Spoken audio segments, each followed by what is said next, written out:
সৌদিতে আমি নামাজ পড়ানোর পর কী কাজ করি।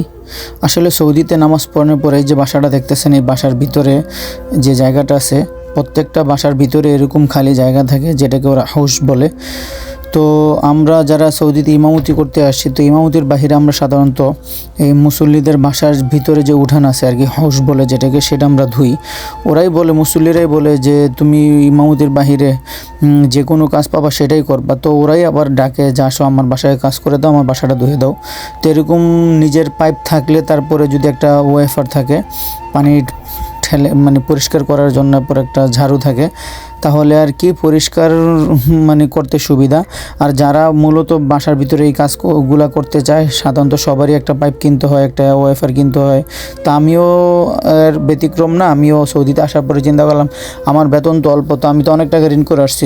কারণ প্রবাসে আসলে মানুষ আসেই একটা স্বপ্ন নিয়ে, যে স্বপ্ন যখন সত্যি হবে তখন সবাই দেশে চলে যাবে। তো সেই স্বপ্নের সারথি আমি নিজেও একজন। তো যার জন্য আমিও আসলে সৌদিতে আসছি।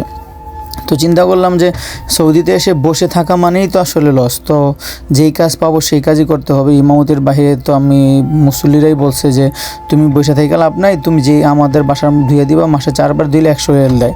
তো এরকম একটা বাসা ধুইতে গেলে অনেক সময় লাগে, প্রায় 1 ঘন্টা সময় লেগে যায়, অনেক কষ্ট, কোমরেও ব্যথা লাগে, কিন্তু কিচ্ছু করার নাই। কারণ আমাদের কষ্ট দেখার মতন কেউ নাই। ওই দেশের মানুষ মনে করে আমরা অনেক টাকা ইনকাম করি, অনেক টাকা উপার্জন করি, কিন্তু এই দেশের মানুষ তো আসলে, সৌদিরা যখন কাউকে দিয়ে 5 টাকার কাজ করে 5 টাকা দেয়, তাকে 10 টাকার কাজ করায় 5 টাকা দেয়। তো কতটুকু কষ্ট করার পরে মাসে 4 বার ধোয়ার পরে 100 রিয়াল দেয়, এটা যে ধোয় সে জানে। আমার তো হয়তো অনেক সময় কম লাগে, কিন্তু অনেকের বেশিও লাগে। তো প্রবাসীরা এভাবে করে আসলে টাকা ইনকাম করে, অনেক কষ্ট করতে হয়, আর দিন শেষে প্রবাসীর ফলাফলটা শূন্যই থেকে যায়। তো যাই হোক, আমি এই বাসা ধুইতেছি, বাসা ধোয়ার এখন আমার প্রায় শেষের দিকে। তো আমি আসলে, অনেকে মনে করতে পারে যে উনি ইমামতি করে আবার এইগুলো কাজ করে। দেখেন, আমাদের কাজ আসলে ছোট হোক আর বড়, কাজ তো কাজই, কাজ তো আর হারাম কিছু না। বাকি আমাদের দেশে মানুষের মেন্টালি এমন একটা চিন্তা ভাবনা যে ইমাম সাহেব ইমামতির বাইরে কেন কাজ করবে। আর আমাদের দেশে ওলামায়ে কেরামও আছে যে ইমামতির বাইরে কোনো কাজ করাটা তার মানিজ্যের বিষয়।